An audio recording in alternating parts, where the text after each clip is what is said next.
नमस्कार. Bulletin 13 news मध्ये आपले स्वागत आहे. बुलेटिनच्या बातमीपत्रात महत्त्वाच्या घडामोडी आपण पाहत आहोत. नमस्कार. बुलेटिन 13 न्यूजवर एक महत्त्वाची विशेष बातमी पाहत आहोत. बातमी आहे जैन धर्मासंदर्भातली. येवल्यात महापर्युषणाची पर्वाची भव्य मिरवणुकीची सांगता. जैन समाजातील पर्युषण हा सण उपास, संयम, आत्मशुद्धी आणि क्षमा मागण्यासाठी साजरा केला जातो, जो नुकताच येवल्यात संपन्न झाला.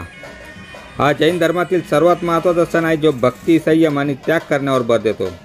या काळात अनेक अनुयायांनी उपवास ठेवला होता.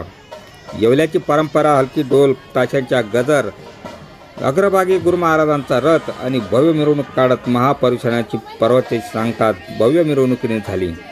टिपरी नृत्य आणि युवकांचे आनंदी नृत्य यांच्यासह तब्बल 3 तास शोभायात्रा चालली.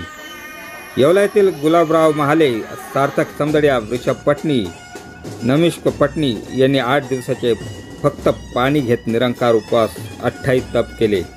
रथाचे सार्थक गुलाबराव महाले यांनी केले. छोटे मोठे उपवास करणाऱ्या लहान बालकांनी देखील मिरवणुकीत सहभाग घेतला होता.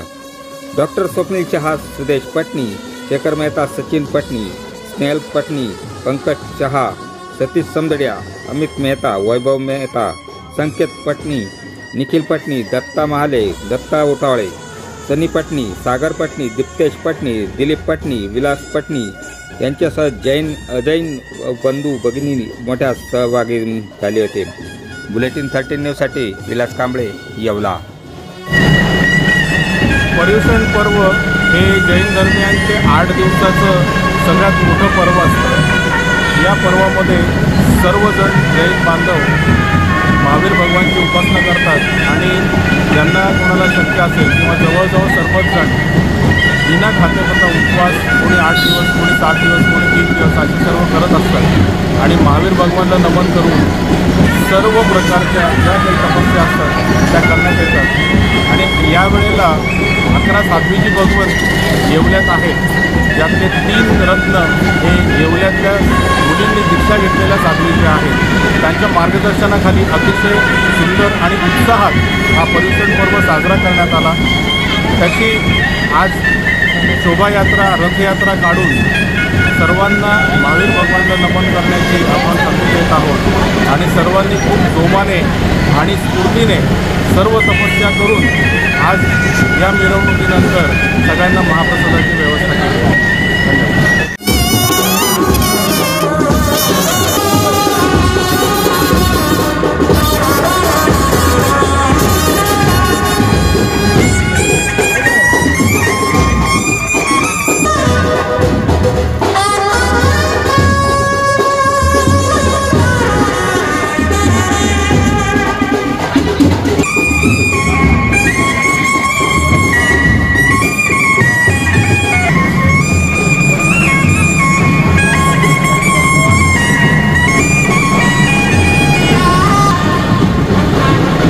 त्यांचा जो जन्माच्या वेळेस त्यांना जे स्वप्न पडले ना त्यांच्या आईला, ते सगळं स्वप्न आहे.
अशाच बातम्यांचे नवीन अपडेट जाणून घेण्यासाठी बुलेटिन 13 न्यूज मराठी चॅनलला सबस्क्राईब करा व लाईक करा.